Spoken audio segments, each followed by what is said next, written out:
Welcome to part 6 of the Scott Pilgrim playthrough. In this episode, we're going to take on Negus Scott.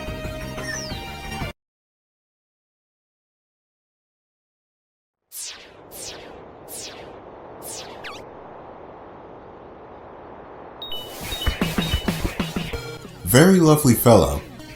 This dark version of Scott first appeared in the 4th book in the series, ironically titled Scott Pilgrim Gets It Together.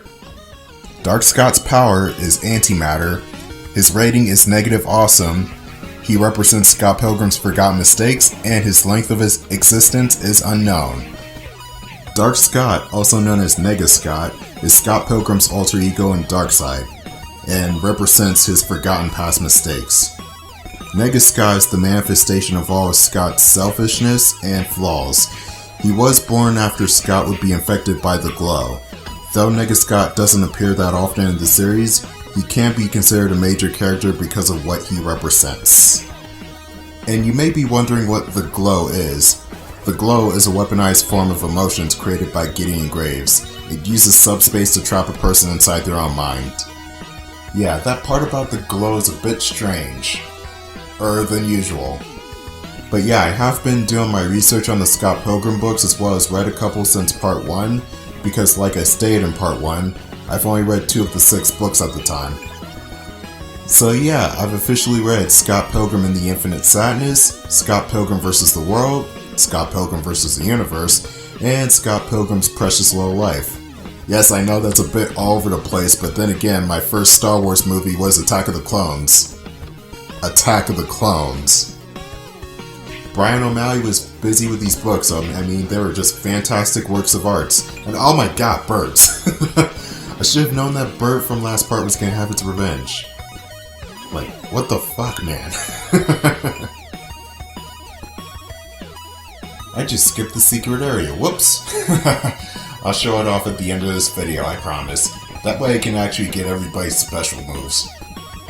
These Wolverines are just way incredibly more annoying than the dogs are. They do this slash attack that's hard to avoid. They are weak though, so a couple of kicks will take them down no problem.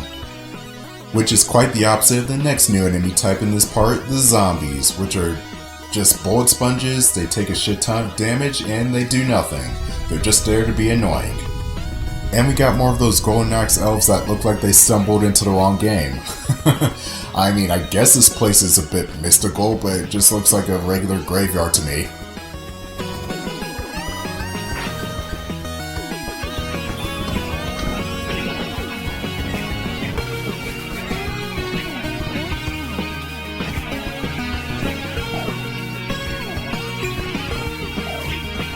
This song features a dynamic shift in instruments just like Another Winter.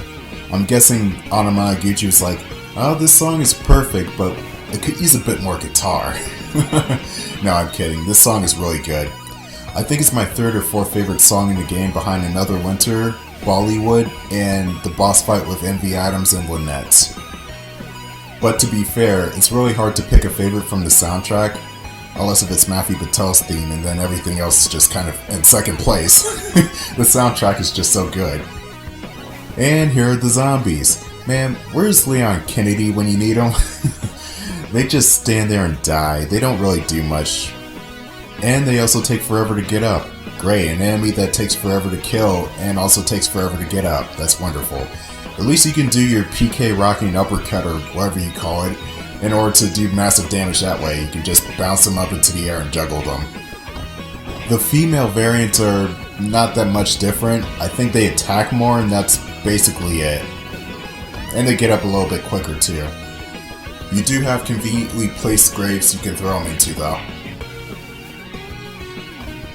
More Halloween goons? What kind of shit is this? The Halloween goons make an appearance from the last level here for some stupid reason. I guess to keep up with the haunted level gimmick, but they're just guys in costumes.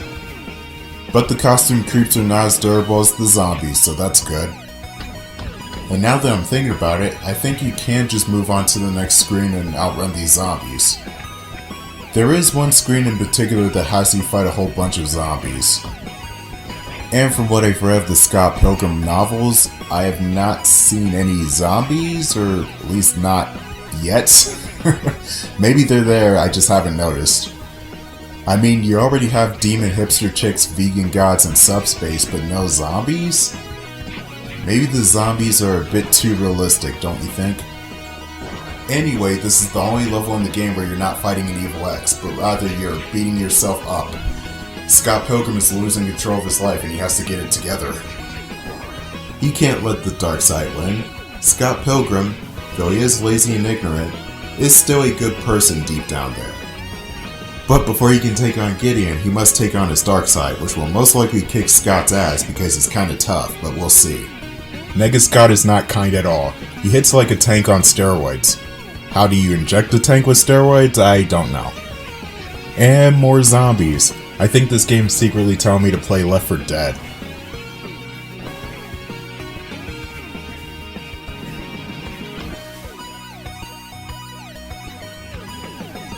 You know what? The atmosphere in this level kind of reminds me of Landstalker. Does anybody remember Landstalker on the Sega Genesis? It was a almost Zelda platforming isometric game. It's fun, but it's really challenging.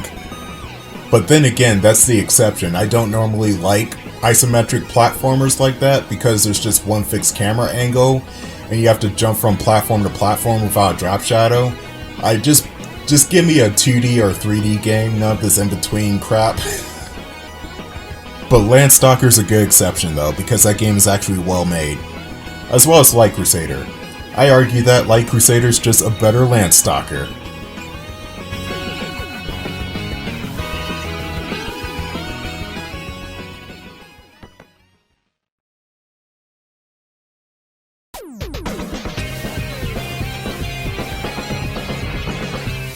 Wait a minute, how can you be negative awesome? Doesn't that just subtract points? Nega Scott is pretty tough to fight. He will break your combos, so you're better off just doing your specials or jump kicking them. And he also has two specials of his own. A flying knee attack, wait a minute, did this come before or after Daniel Bryan's debut? And a Hadouken, like that one right there. You cannot block the fireball, but you can block the knee attack.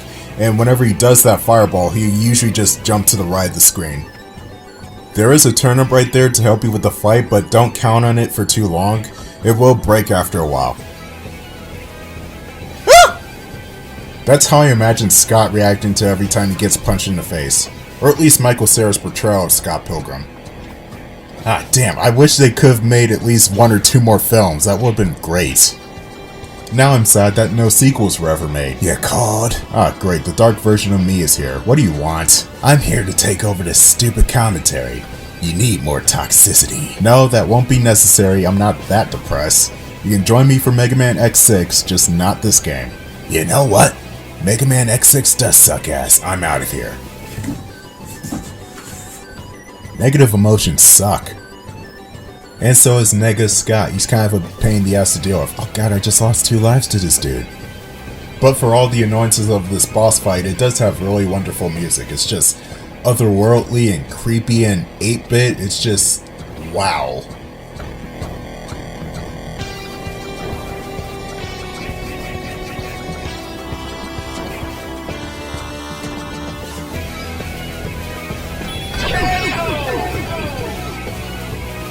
Kung Fu punch to the face, bitch, I gotcha!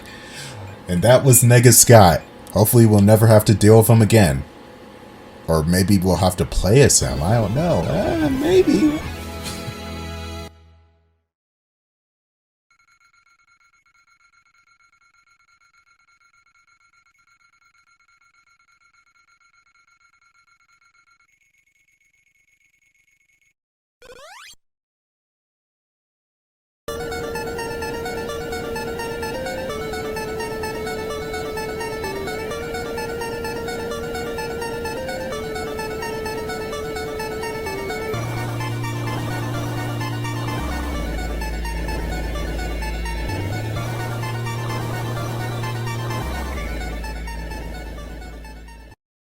With that cutscene being played, we can now go to the final level of this game, the Chaos Theater. Let's kick Gideon's ass.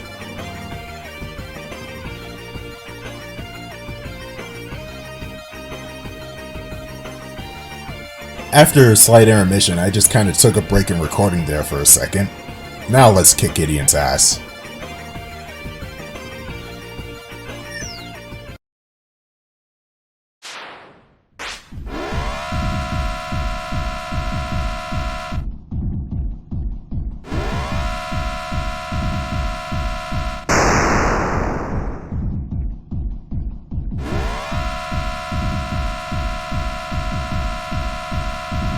The obligatory elevator section. Now, I would have put this on the reference list, but considering that 80% of all beat-em-ups use an elevator segment, this comes off more as an overused trope than an actual reference to anything. For this part, you have to get to the bottom of the elevator shaft before you run out of time. If you let the time expire, the elevator explodes, and I'm not sure if you just straight up lose a life or you take some damage, but it's bad. There will be parts of the level where the elevator stops and you have to get it loose by breaking these little, what you call it, things that just like stick to the elevator. There's at least 4 or 5 of these sections where the elevator gets stuck and enemies will come to try and fuck you up, so you gotta fuck them up and also fuck up these sticky things. I think they're just clamps. Like, what are they? You have 5 minutes total to beat this part and be safe from the explosion. And from there, that's when you take on Gideon.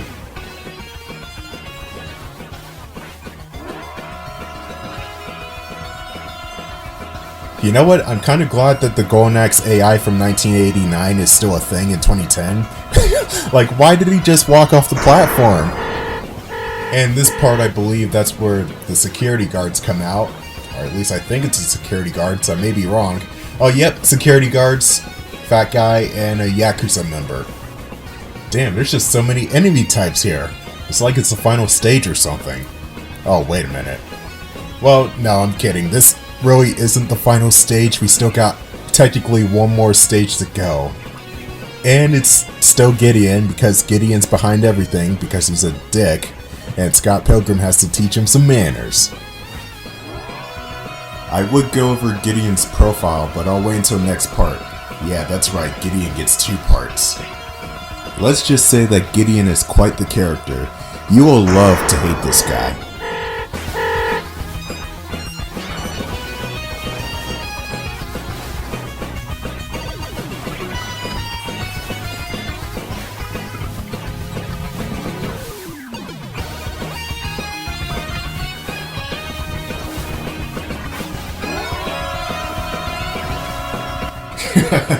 I'm not even sure if these guys are just trying to fight anymore, they're just jumping off elevators.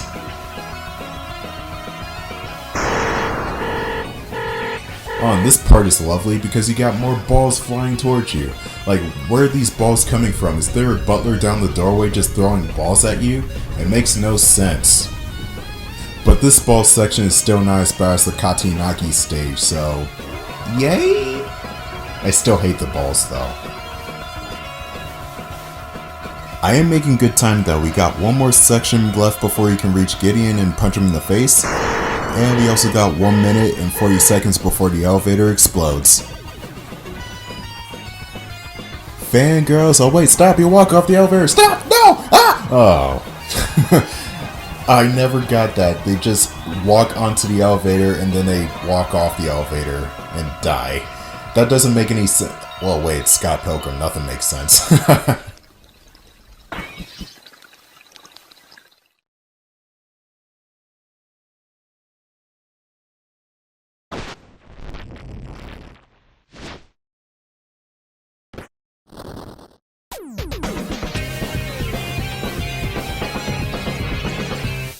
Super Gideon Graves with a strut that will make a Belmont envious is really kind of easy.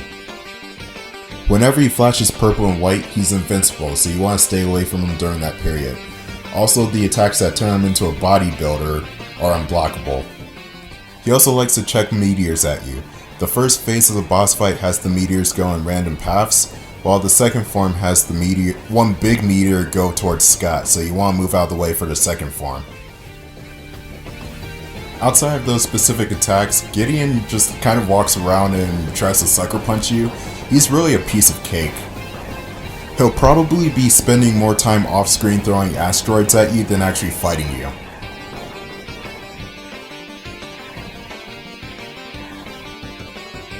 It's nice to see that everybody's here too. You got Wallace, you got Lisa, you got that guy from Clash of Demon Head, the game.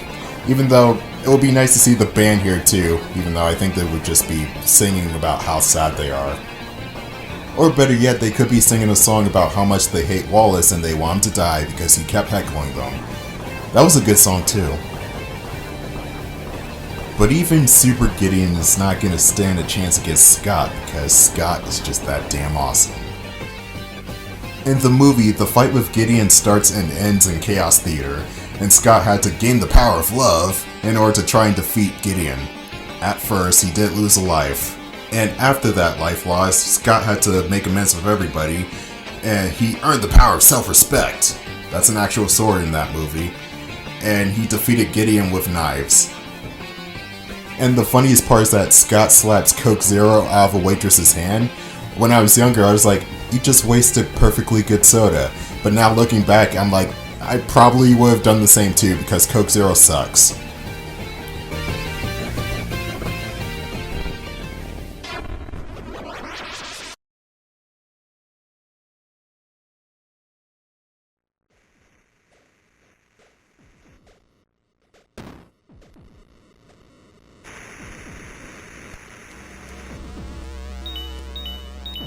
Oh, this got interesting. Looks like Gideon also has access to subspace. How does he do it? He probably stole Ramona's purse.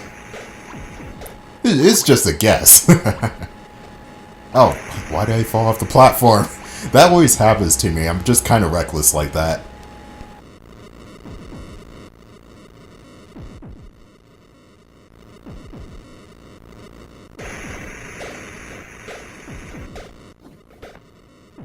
Scott earned the power of love, even though it was just sitting there to begin with.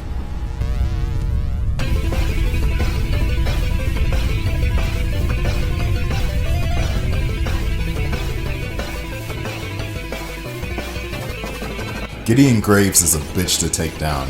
You can't afford to lose your power of love here. He takes a lot of punishment. This part right here is not too bad. You just slash at the faces and he'll lower. But when he lowers, that's when the shit gets real. You have to make sure you're not lined up with his fists, otherwise he will go flying. Just like that. And it also takes you a million years to get back to him and try to punch him. Ah! So the best strategy I have is just leave the power of sword so I don't lose it in a pit. Wait for Gideon to come close and then I just Goomba stop him. When his guard lowers, that's when I pick up the sword and slash at his heart. There will be occasions where he just stays back, and sometimes I just pick up the sword and do damage that way. But I just try to keep the sword safe just in case I fall into a pit with the sword, and that spells bad news. Like there, I almost fucked up.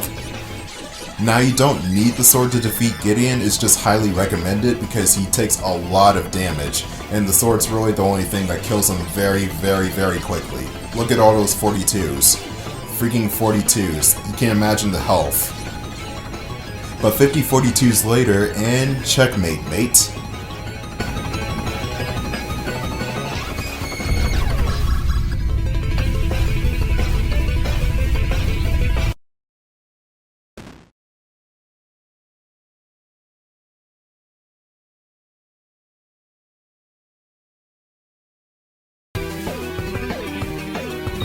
That's gonna be the end of part 6.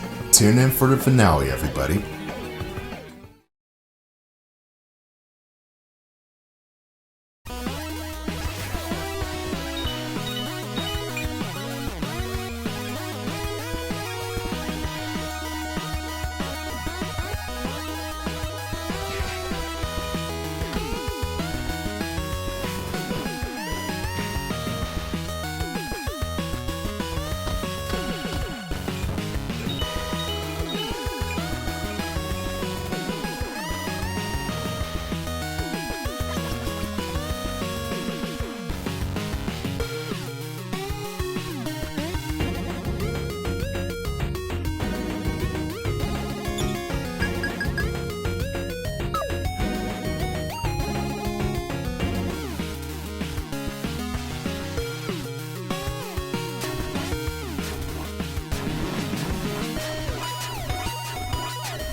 Wallace, walk in please.